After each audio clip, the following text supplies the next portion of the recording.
Working in India is not as difficult as most people fear, but still it needs a change in conceptual thinking. India is different, and the businessman who wants to do business in India must adjust to be successful. It's the place to be. It's the place where you can really exploit the benefits that India has, and you can set up operation in India and you can make money. The Indian way of doing business is also different to what we're used to. A Memorandum of Understanding, an MOU, is not a legal document. It is exactly what it is called, a Memorandum of Understanding, subject to considerable changes. You may sign an MOU, but there could be changes along the way. Verbal understandings are, needless to say, even less binding. However, once an agreement is finalized and written in the form of a contract, it is binding legally and in most cases honoured. Things here are changing as well. Today I find when I come to a meeting and I'm waiting for people and they're late, they don't just sit down and continue the meeting as if nothing happened. They will apologise for being late. And they'll say, Bombay traffic, you know what it's like. And at least they understand that they're not correct by coming late, but they'll still come late. And you've got to be very, very flexible when you're making meetings and when you're trying to organise some events or whatever.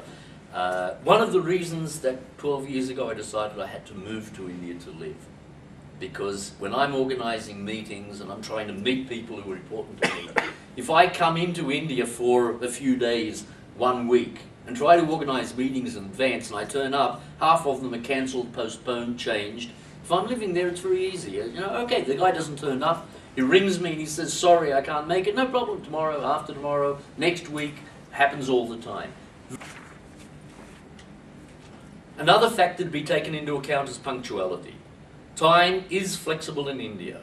The abbreviation for Indian Standard Time, IST, is also known as Indian Stretchable Time. Negotiations. Negotiations are probably a little different in India than in other countries. There must be an awareness of the desires and requirements of the other side in order for the negotiation to come to a successful fruition. This often can require considerable time and effort, since the Indian party will invariably not divulge his or her requirements and lead the foreign party to understand these requirements differently to what the Indian party really intends.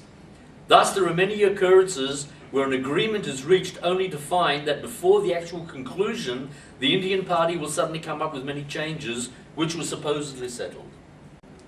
Indian business persons will invariably refrain from giving a definitive, not interested reply, and will prefer to delay giving responses when they're not interested, or when a conflict of interest appears.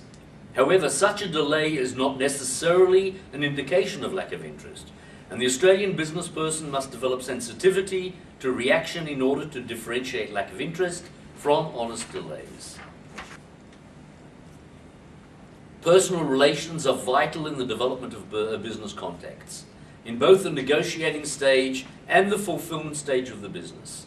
An Indian business person needs to feel a personal affinity to his foreign partner. The physical presence of the Australian party is vital.